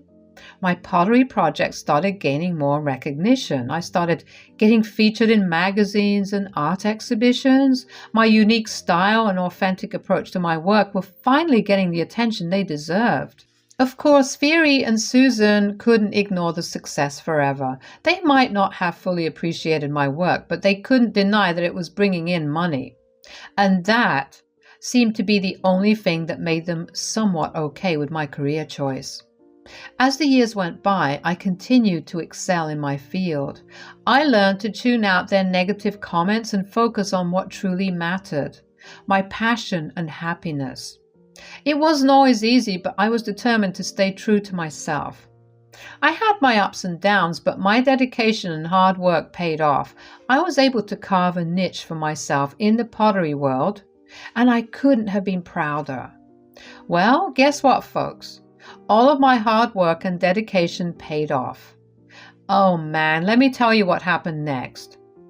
So after all of that hard work and finally getting a major investor interested in my pottery, I was over the moon. The investor told me he'd pay me $3,000 a week for my work, and I was thrilled. I mean, that's some serious cash. I couldn't wait to share the news with Fieri and Susan. I thought they'd be proud of me and finally see the value in what I do. So when I got home, I was practically bursting with excitement. But as soon as I mentioned the $3,000, they cut me off right away. Hey guys, you won't believe what happened today. I got a big break in my pottery career. I was telling you all about it, remember? Oh, right, that investor guy. What happened? Well, he said he'd pay me $3,000. $3,000? That can't be right. No, let me finish. He said he'd pay $3,000. $3,000 as a salary is a joke, Daphne. How ridiculous. No, it's not a joke. Pottery is my passion, and this investor sees the value in my art. It's a real opportunity for me, and besides, it's not what you're thinking. A real opportunity? Come on, Daphne. This is ridiculous. You need to be realistic. You'll never make it big with pottery. These two were getting on my nerves, trying to speak over me and diminish my accomplishments. For some reason, they just didn't want to hear me when I wanted to tell them that I'd be making $3,000 per week.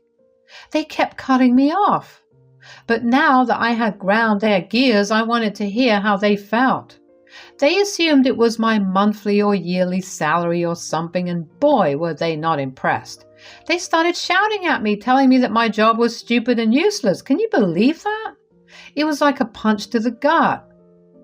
It's not about making it big or being rich. I love what I do. And this offer means I can sustain myself doing what I'm passionate about. Sustain yourself? You're 32, Daphne. It's time to grow up and get a real job, not some childish pottery nonsense. It's not childish nonsense. Pottery is a legitimate career, and I've worked hard to get to where I am. Why can't you just support me? Because we know better, Daphne. You're wasting your time and talent on something that will never work out. You don't understand. This is my passion, my dream. I thought you both would be happy for me, but all you do is belittle my work. Your work will never be enough. You should have focused on something more practical and profitable. This is my life, and I won't let you two dictate what I should do. I'm proud of my career, and I won't let your negativity bring me down. Well, good luck with your little pottery fantasy, but don't come crying to us when it all falls apart. They went on about how they had to be honest about where our relationship stands now that I wasn't making the big bucks. I couldn't believe what I was hearing. All this time, they never really appreciated the hard work I put in, or how much I loved what I did. I felt so unappreciated and hurt. It's not like I was trying to be rich or anything. I just wanted them to understand and support me, but instead, they were just focused on the money and couldn't see the passion and fulfillment my work brought me. Then, they said something that I would never forget. I couldn't believe what I was hearing. Fiery and Susan were telling me that they didn't care about our relationship anymore because I might not make as much money as they expected. It was like they were putting a price tag on our marriage. Look, Daphne, we've been thinking about this for a while now. If you're not going to be making the money we thought, then there's no real reason for us to stay together. That's right. We can't be associated with someone who's going to be struggling financially. It's just not acceptable. To say I was shocked would be an understatement. Are you serious? You want a divorce just because of money? It's not just about money, but it's a big part of it. I mean, I've been wanting a divorce for a while, but I thought your income would at least make things easier for me financially. I can't believe you're doing this. I thought we had a real connection, a real relationship. Well, relationships change, Daphne, and if you can't provide the lifestyle we want, then there's no point in staying together.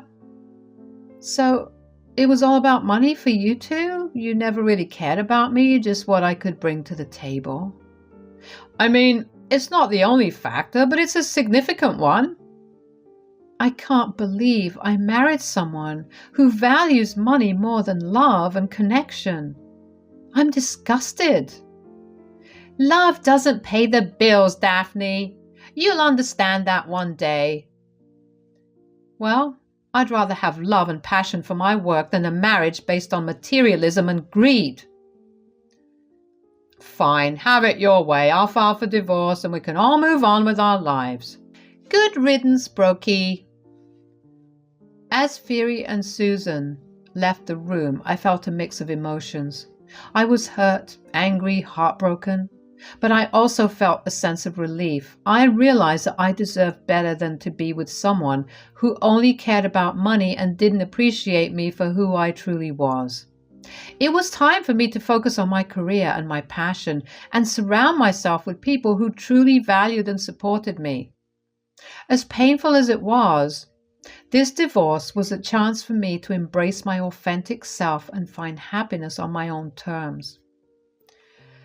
After I left the house, I had a mix of emotions, hurt, anger, and relief. Fiery and Susan seemed kind of embarrassed and guilty for how they treated me, but it was too late to take back their words. The damage was done, and I was ready to move on. I called up my lawyer friend right away to speed up the divorce process. I wanted to be free from Fiery and his toxic mom ASAP. Luckily, we both agreed on a mutual divorce with no alimony involved. Fiery and Susan were surprised and laughed, thinking I'd be homeless without their money, but I reassured them that I'd be just fine. So we all sat down in that lawyer's office ready to sign the divorce papers. Fiery and Susan looked so darn pleased with themselves, like they were finally getting rid of the crazy me. Well, I wasn't going to let their smugness get to me, especially since I had a lovely surprise for them once I'd finished signing the papers. When I finished signing, they jumped for joy, saying they were free from my antics. Finally, we're done with all this stupid drama. Free at last. Oh, thank goodness, no more dealing with her and her weird pottery stuff. You know, you both seem really happy about this divorce. Well, wouldn't you be? Now we can move on with our lives without your eccentricities. Well, I guess the feeling is mutual. Oh, please don't try and act like you don't need us, especially now that you're broke. Oh, trust me, I'm more than happy to be rid of you two clowns. Clowns? How rude. Rude? Maybe, but I don't mind being rude to people who are beneath me. Beneath you? What? Are you stupid and deaf? Okay, enlighten us then. Well, for starters, I've got some pretty exciting news. You see, that night when I told you I'd be making $3,000, you didn't let me finish my sentence. I'll be making $3,000 per week. Fiery and Susan's jaws practically hit the floor. Their faces went pale as they realized the mistake they made. The kind of money I'd be making could afford me a whole new life and easily cover Susan's medical expenses. Talk about a mic drop moment. I couldn't help but savor the shock on their faces. It felt so darn good to turn the tables on them. I was finally free from their toxic attitudes and the constant belittling of my passion. Wait, $3,000 a week? Are you serious? Yep, dead serious. But we thought you were going to be poor without us. Yeah, you both seem to have a habit of underestimating me. I didn't mean, it's just that pottery, it's not a stable career. Pottery is my passion, and I've turned it into a successful business. Guess you missed that part. We didn't realize. Yeah, you didn't realize. You never took the time to understand or appreciate my work. You were too busy belittling it. I didn't mean to hurt you. I just thought... You thought wrong. You both thought wrong about a lot of things. Daphne, we didn't know. We were just worried. Worried? You were worried that your precious image would be tarnished by having a wife with a strange career. Well, guess what? You lost more than just a wife and a daughter-in-law today. Good luck paying all those medical bills without me. Daphne, Save it. It's too late now. I've moved on, and I'm happier without you both in my life. Both of you are pathetic. God damn it.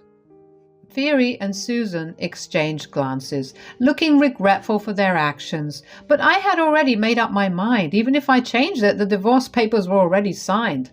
That was the sweet part of this all. Both Fiery and Susan had to just accept the fact that they threw a good woman away. I stood up, ready to face my new life without them. Susan made a sad attempt at crying. I guess she was trying to gain sympathy. It was actually quite hilarious. That's when I couldn't help but laugh right in their faces, fascinated at how cruelty can lead to downright stupidity. As I walked out of that office, I held my head high, feeling a weight lift off my shoulders.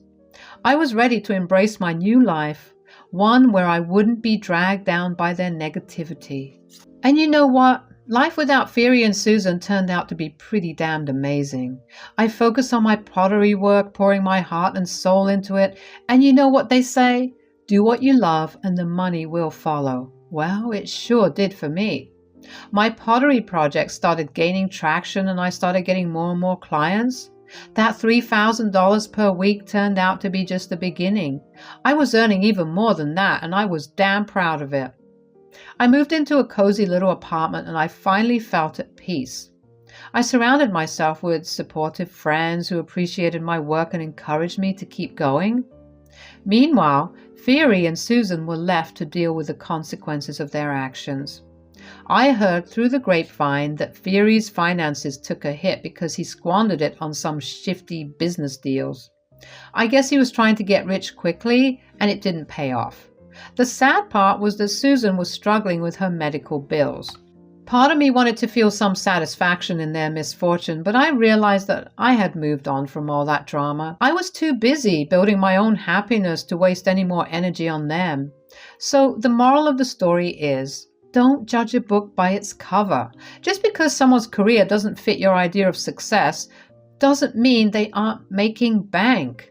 And sometimes the people who look down on you end up eating their words. Life is too short to be weighed down by toxic people. Find your passion, embrace it, and surround yourself with those who uplift and support you. Trust me, it's a recipe for happiness and success. My name is Heather, and my mother-in-law is Sharon. She is one of the most entitled and attention-seeking women I know. I have no idea how my husband, her son, Vince, turned out to be such a good man. That was probably due to his father, Philip, who was a great man and loved me. But Vince and Philip were both doormats when it came to Sharon. "Why can't I wear a white dress to your wedding? I am the mother of the bride and should get some attention too.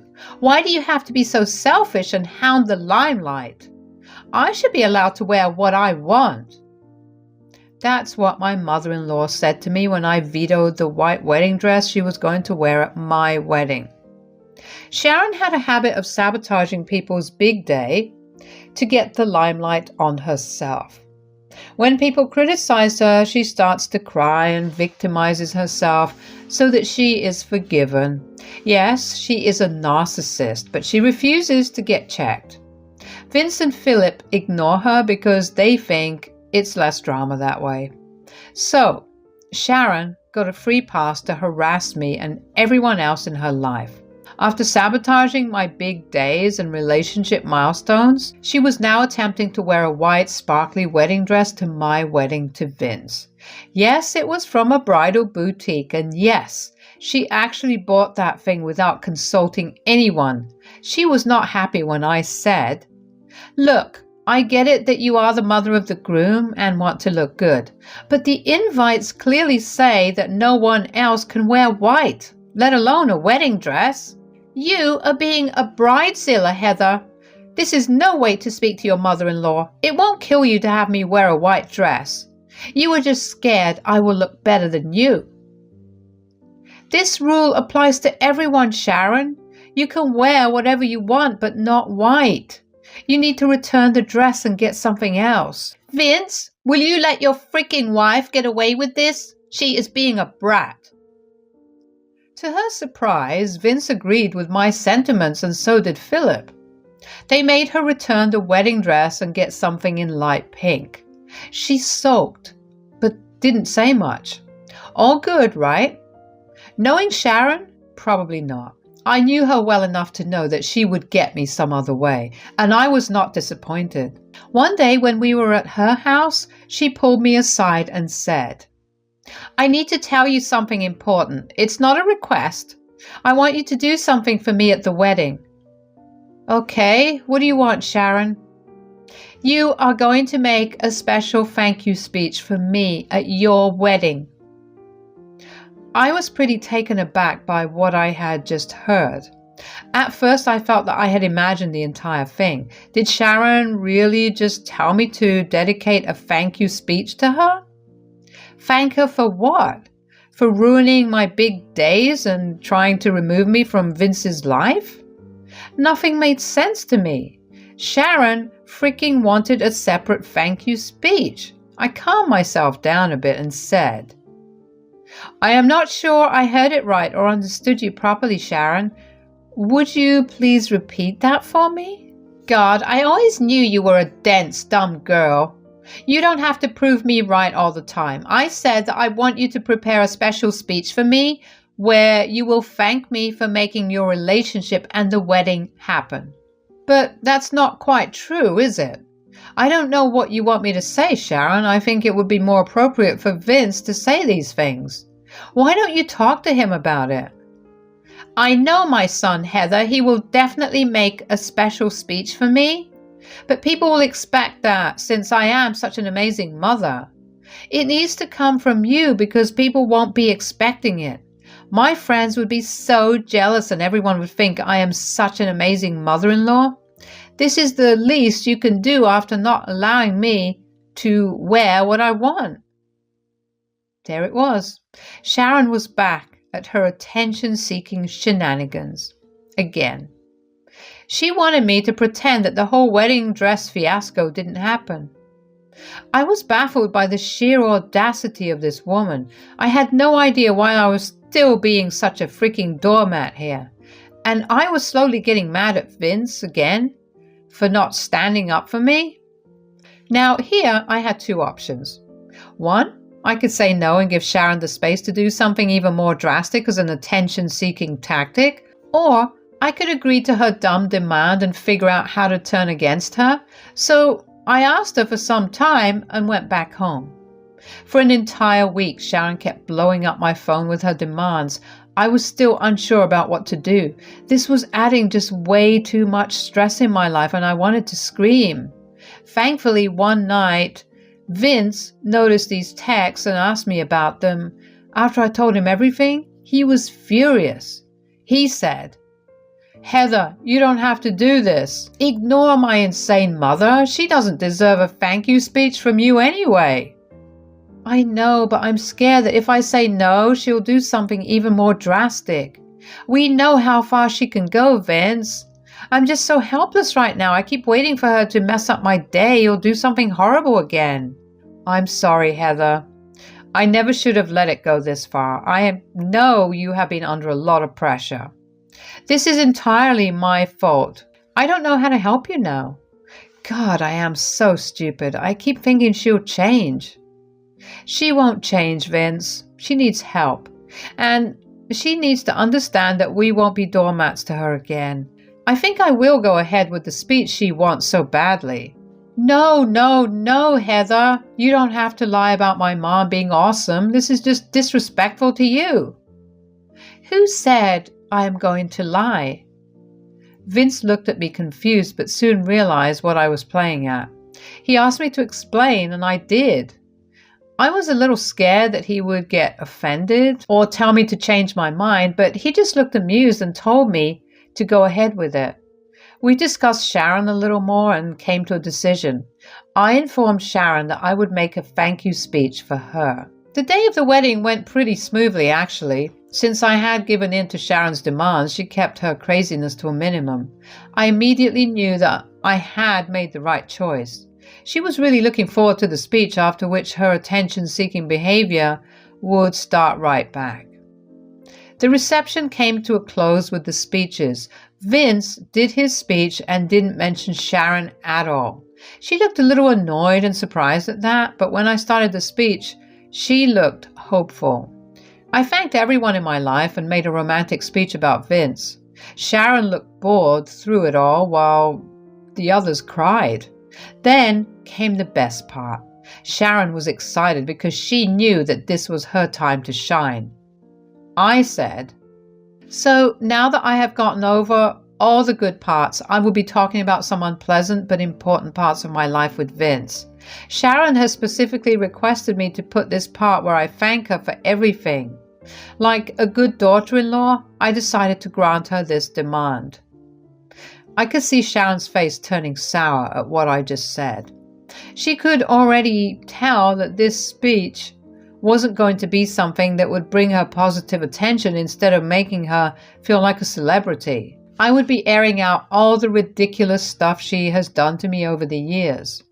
Sharon was looking around trying to find a way to stop me from saying what I would be saying. But there was nothing she could do. Philip actually held her in place and discreetly told her to behave herself. He knew what I was going to do and supported me wholeheartedly, so I continued with my speech. I said, "Sharon and I met when I was still in high school. I was then just a teenager who was very impressionable and also wanted people to like me. I went to meet her with a hopeful attitude because I truly wanted to be a part of her family. Imagine my surprise when she ignored me the whole evening and told me that her son would drop me within a month. You could also imagine her fury when she found out that her prediction didn't come true. I kept coming round the house because, unlike her, Philip welcomed me with open arms. To be honest, I was sad that Sharon didn't like me. I really wanted her to like me. I did my best to make it up to her. Nothing worked. Instead, as the years passed, Sharon turned into the mother-in-law from hell. She became this attention-seeking woman who was out to destroy my life and make herself be the victim. I almost wanted to say no when Sharon demanded a thank you speech, but then I realized that I have a lot of things to be thankful for. So, Sharon, here it is. Sharon, thank you for hiding Vince's car keys and pretending to be sick on our first anniversary. Thank you for fat-shaming me on my graduation and calling me an ugly pig. Thank you for trying to make Vince dump me when I couldn't get into my dream college. Thank you for faking an accident when Vince and I had our 5th anniversary. Thank you for insulting me and making me cry in front of my friends at my college graduation. Thank you for trapping Vince by faking a heart attack when we were about to go on our Hawaii trip. Thank you for hiding my engagement ring and praising yourself for miraculously finding it back. Thank you for destroying the cake at my engagement party. And yes, I have proof you did it. And thank you for trying to wear an expensive wedding dress to my wedding because you wanted to look better than me. Well, want to know why I'm thanking you? It's very simple, Sharon. Every time you hurt me and made my day all about yourself, I understood how vain and shallow you are. Dealing with me made me learn to be patient and grow a thick skin. Your antics made me see how weak you are as a person and how strong I am to tolerate you. And all these actions over the years finally made my dear husband Vince decide to cut off for good. I wouldn't have gotten rid of you if you hadn't been so damned obvious that you will continue this behavior. So thank you, Sharon. Thank you for finally helping yourself out of my life. I said that and closed my speech. All the guests were shocked, while some looked pissed. I'm sure most of them already knew about Sharon's attention-seeking behavior, but didn't think it would be this bad, and the fact that neither Philip nor Vince protested also said a lot about what is true and what is not. People were looking at her with a disgusted look on their faces. Most family members were shaking their heads because they knew about her antics already. Sharon found herself smack dab in the middle of the room being judged by people silently. After a few seconds, she couldn't take it anymore and her real demon self came out. She stood up and started to shout at me. She said, "You witch! How could you humiliate me at my son's wedding like this? How could you do this? Just how you stole my attention on my special days and ruined all the milestones in my life. If you can do it, why can't I? Besides, you asked for this, Sharon. You told me to thank you, and so I did." Lies. These are all lies. People, she is lying to all of you guys. She's just an attention-seeking witch who hates me. All she said were lies. This is trying to ruin my reputation. My guests already didn't believe a word that she was saying. My friends and even some of my colleagues knew about her antics, and some have seen it in person. Other family members already knew her well, and some have been her victims in the past. Her own sister especially was casting her some really nasty glares. Sharon was trying hard to convince everyone that my stories were fabricated. I didn't even have to defend myself, guys. Philip and Vince stood up for me. They said, "Mom, are you seriously calling my wife a liar? I was there when all this stuff happened. I was the one whose attention you wanted most of the time. How can you say Heather is lying?" Sharon, you need to own up to your mistakes and take responsibility. Most of the people here have seen your behavior up close. Almost everyone knows that what Heather said is true. The rest you don't know. Know it today. How dare you two take Heather's side? She did all to humiliate me, and all you were doing is supporting her. She shouldn't have aired our dirty laundry in front of everyone. She did this on purpose. Of course she did this on purpose, Mom. You are the one who demanded and hounded her to write a thank you speech for you. So she made the best of the situation. She told everyone how your ridiculous behavior helped her. Did you expect her to actually fabricate her stories and make you look good? Sharon didn't have an answer to that question, so she resumed throwing insults at me and demeaning me in front of everyone. She thought that by pointing out my flaws, she would make herself look better. Well, newsflash, Sharon. People don't enjoy that shit anymore. What Sharon was doing horrified them and made them madder. Philip and Vince were fuming. Vince said, "That's enough, Mom. You needed to shut up or leave the venue. I have had enough of you today. You insulted my wife for years and didn't even spare her at her own wedding. Look what you are doing now." "Don't speak to me like that, Vince. Your wife has insulted me in the worst possible way. And you are taking her side. This is unacceptable.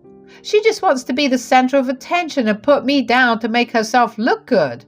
How could you tolerate this, Vince?" "None of what you said is true, Mom. I have seen your text to Sharon demanding her to include you in a thank you speech. I know you wanted to steal the limelight today. You won't even accept your mistake, Mom. I have nothing to say anymore. I have defended you even when you were in the wrong. I am not doing that anymore. Heather wasn't lying when she said that I wanted to go no contact with you. I am telling you that in person. And front of everyone right now. I am done." Now, this alarmed Sharon to a great extent. Her eyes bulged out and she looked like she was about to have a panic attack. I sarcastically thought it was great that she was turning my wedding into a drama night, but I also had some blame for it. What could I do when Sharon was up my butt making stupid demands that would only hurt her own image? Not that people didn't know her real face, but still, Sharon herself brought this spectacle. Now, she was not at all happy with all the negative attention she was getting. You win some, you lose some, I guess. Sharon won the attention but lost her dignity and her son in the process. She was still delusional, of course. She said, "Vince, you can't just say things like that without meaning it. It's hurtful and horrible, and I am not saying this to hurt you, Mom. I'm serious about this. I can't tolerate your drama anymore. I am done with you. After today, I don't want any contact with you, and if anyone tries to convince me otherwise, they will be blocked too." Vince, don't make rash decisions like that. You can't stop talking to me. I'm your mother. You can't be so ungrateful and abandon me. Oh God, it's not even a full day since you were married and Heather has already taken you away from me. Everyone, are you seeing this? Can you see what a master manipulator Heather is? There it was, the same shit again, blaming me for all the drama my dear mother-in-law brought into her own life. For years, I put up with her horrible behavior because I thought that there was no other way. But now, I had my husband's full support in cutting her toxic presence out of our lives. This knowledge made me feel at least a little better about my situation now. Meanwhile, Sharon's good days were about to end. She was going to face some real consequences for her behavior instead of having people coddle her. And the fallout was definitely becoming even more epic. Vince was almost red in the face from the stupid accusations that Sharon was throwing at him. But before he could get into another argument with Sharon, Philip spoke up. Yes, this demure man who preferred to stay the heck away from his wife and her drama decided to put himself smack dab in the middle of it. What he said was truly shocking. He said, "Shut up, Sharon. Just for God's sakes, shut the hell up. Your erratic and entitled behavior has gone on for a freaking long time already. For once in your life, just shut up and stop victimizing yourself." "What the hell? Philip? Why are you shouting at me? Has Heather manipulated you too?" "Oh God, Heather, what is wrong with you? Why are you influencing my husband too?" Don't talk nonsense, Sharon. I have lived with you for 37 years. I know exactly how much of a vain woman you are. No one has to teach me or anyone else anything. Everyone here knows what you are, Sharon. Today, you just drove it home that you won't change. Vince says that he is done with you. I support his decisions and have made one for myself. What? What are you talking about, Philip? I am going to leave you too. I will be filing for divorce. This is enough drama for one lifetime. I don't want any part of it anymore. You will be seeing divorce papers from me very soon, and you will be vacating my home within this month. Sharon couldn't believe what she was hearing. In one night and within a few minutes, she had lost both her son and her husband. She had in no universe ever imagined it happening. Narcissists rarely think that people will ever abandon them. This woman was all kinds of insane anyway.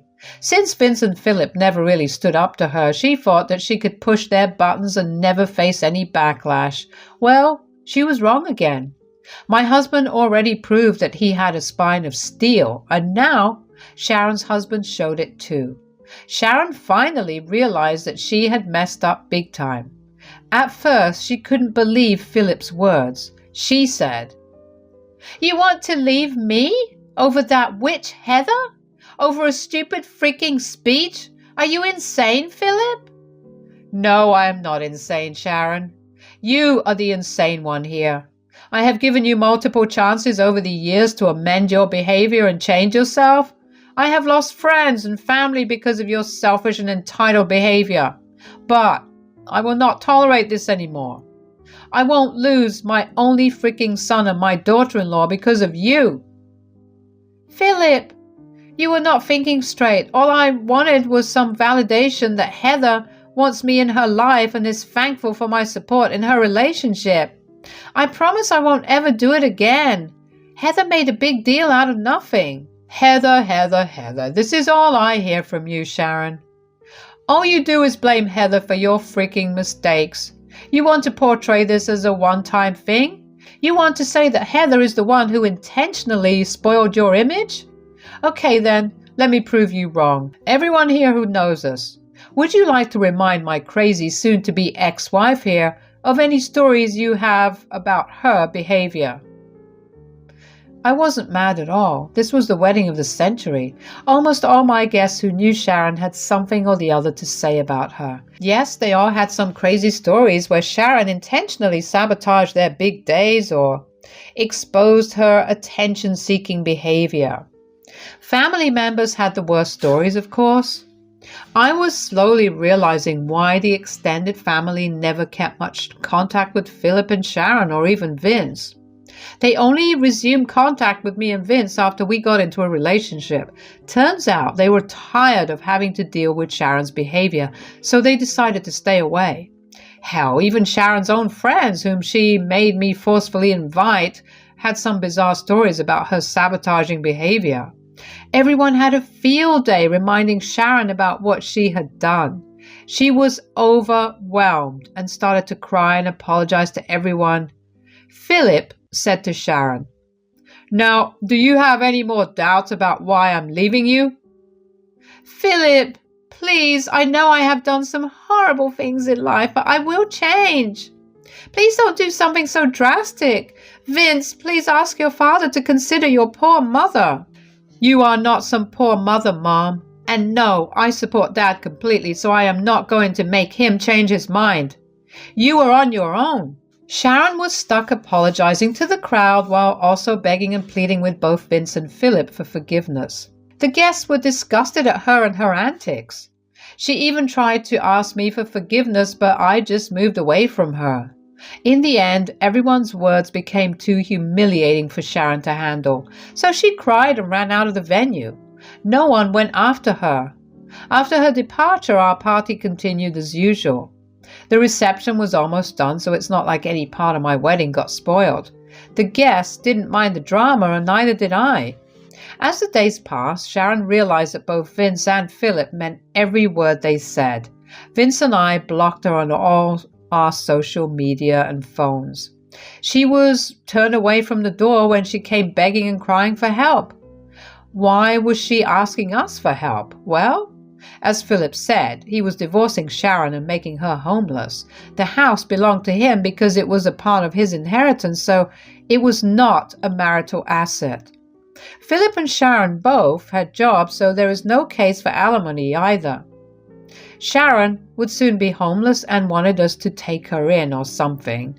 Since she was busy spending her money on beautifying herself, she had almost zero savings and couldn't even afford a lawyer anymore. That made me chuckle a little when I remembered how she always put me down for dressing and living plainly. I guess living in opulence was finally catching up to her. Yes, Sharon did recognize her wrongs, but it was hard to tell. People like her need their heads examined, and we didn't stick around anymore to find out if she did. A year has passed since Philip divorced her, and he is already dating an amazing woman. Me and Vince got a promotion at our jobs and finally bought a new house.